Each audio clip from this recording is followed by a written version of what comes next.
Shalom saudara yang dikasihi Tuhan Yesus Kristus. Selamat pagi, salam sejahtera untuk kita semuanya. Selamat datang kembali di Renungan Rohani pagi hari ini. Semoga saudara yang terkasih dalam keadaan sehat selalu. Kiranya damai dan sukacita Roh Kudus melimpah di dalam hati dan kehidupan saudara semua, sebelum kita mendengarkan renungan firman Tuhan. Marilah sama-sama kita berdoa. Bapa kami di dalam kerajaan sorga, Bapa yang kami muliakan di dalam nama Tuhan Yesus Kristus, kami mengucap syukur Bapa.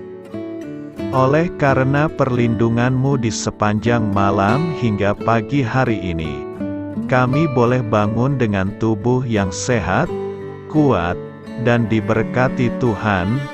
Pada pagi hari ini Bapa, kami mau mendengarkan firman-Mu. Berbicaralah ya Bapa, jamah hati kami, berikan kami pengertian untuk dapat memahami firman-Mu, dan dapat kami lakukan di sepanjang kehidupan kami. Terima kasih Bapa, di dalam nama Tuhan Yesus Kristus, kami berdoa, amin. Saudara yang terkasih, ayat emas renungan kita hari ini terambil dari 2 Korintus 1 ayat yang ketiga sampai 4, 2 Korintus 1 ayat 3 sampai 4.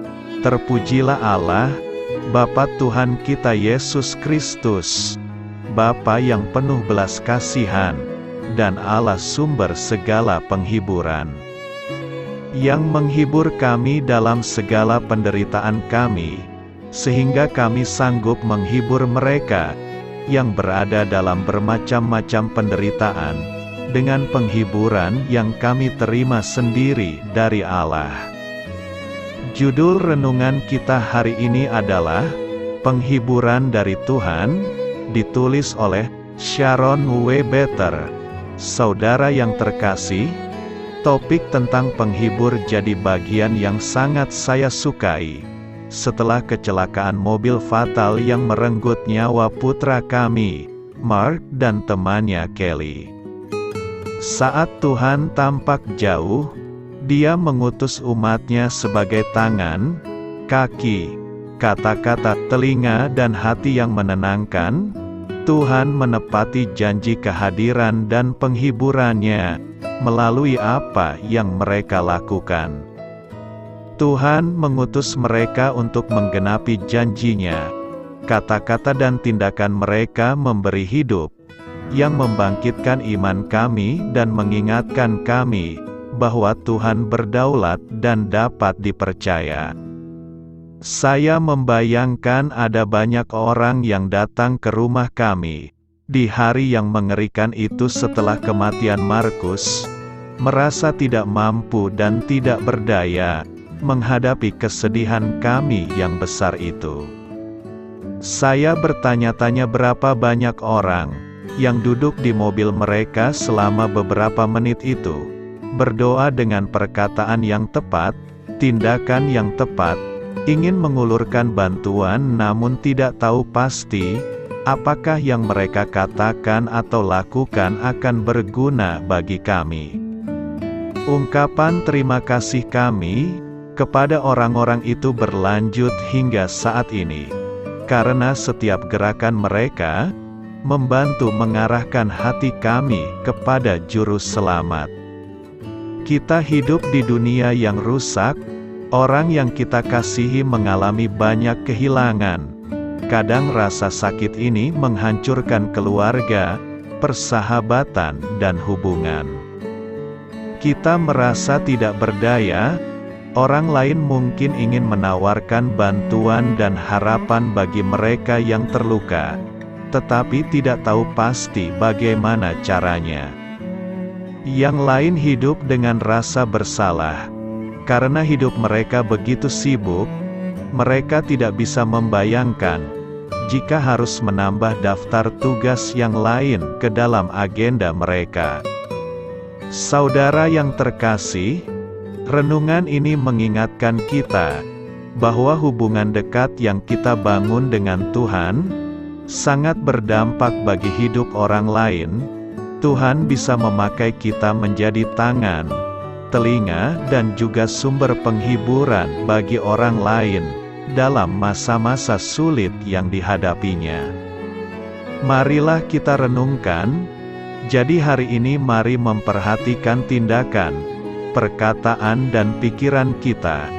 Pastikan apa yang kita lakukan semuanya mendatangkan penghiburan bagi orang-orang yang membutuhkan di sekitar kita. Amin. Tuhan Yesus memberkati. Sahabat Suara Kasih, demikianlah renungan firman Tuhan pada pagi hari ini. Semoga menjadi berkat bagi hidup kita, dan sebelum kita memulai segala aktivitas kita di pagi hari ini, marilah kita berdoa. Bapa kami yang di sorga, Bapa, di dalam nama Tuhan Yesus Kristus, terima kasih Bapa, karena Engkau sudah menjadi Allah bagi kami. Kami juga bersyukur Bapa, untuk pertolongan-Mu, penyertaan-Mu, dan atas berkat-Mu di dalam kehidupan kami. Kami berbahagia dan bersyukur Bapa, untuk kebaikan-Mu di pagi hari ini.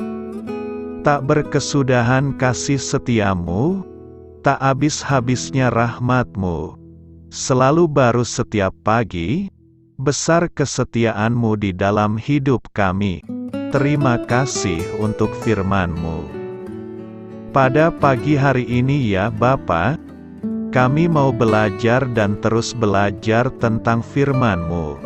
Firman-Mu yang menguatkan dan meneguhkan iman percaya kami. Firman-Mu yang mengubahkan kehidupan kami. Kami mau berjalan bersama dengan Engkau di sepanjang kehidupan kami Bapa, agar kami tidak tersesat di dalam dunia ini. Terima kasih Bapa, buat kesempatan dan nafas kehidupan yang masih Engkau berikan. Kami mau memakai kehidupan kami untuk hormat dan kemuliaan nama-Mu. Segala pergumulan dan masalah hidup kami serahkan di dalam tangan-Mu.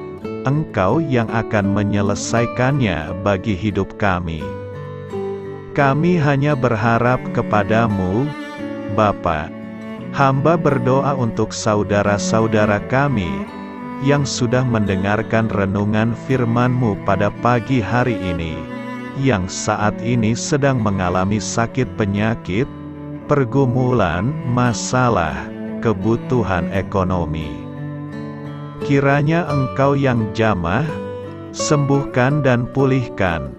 Berkati juga perekonomian mereka, serta berikan jalan keluar di setiap pergumulan masalah yang mereka sedang hadapi.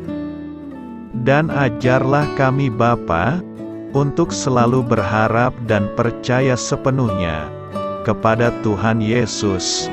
Kiranya Engkau yang terus memberkati kehidupan kami, keluarga kami, dan sanak saudara kami. Daerah tempat tinggal kami, bangsa dan negara kami, pemerintah-pemerintah kami, biarlah semuanya dalam perlindungan-Mu Bapa, dan jadilah sesuai dengan kehendak-Mu yang terbaik di dalam kehidupan kami. Dan pada pagi hari ini ya Bapa, kami mau berterima kasih buat perlindungan-Mu di sepanjang malam yang telah kami lewati. Pagi hari ini, kami akan memulai aktivitas kami sebagaimana mestinya. Kami yakin dan percaya, perlindungan-Mu tetap ada di dalam hidup kami, dan juga di sepanjang hari yang akan kami lewati ini. Terima kasih Bapa. Inilah yang menjadi doa dan permohonan kami. Dalam nama Tuhan Yesus Kristus, kami berdoa. Amin.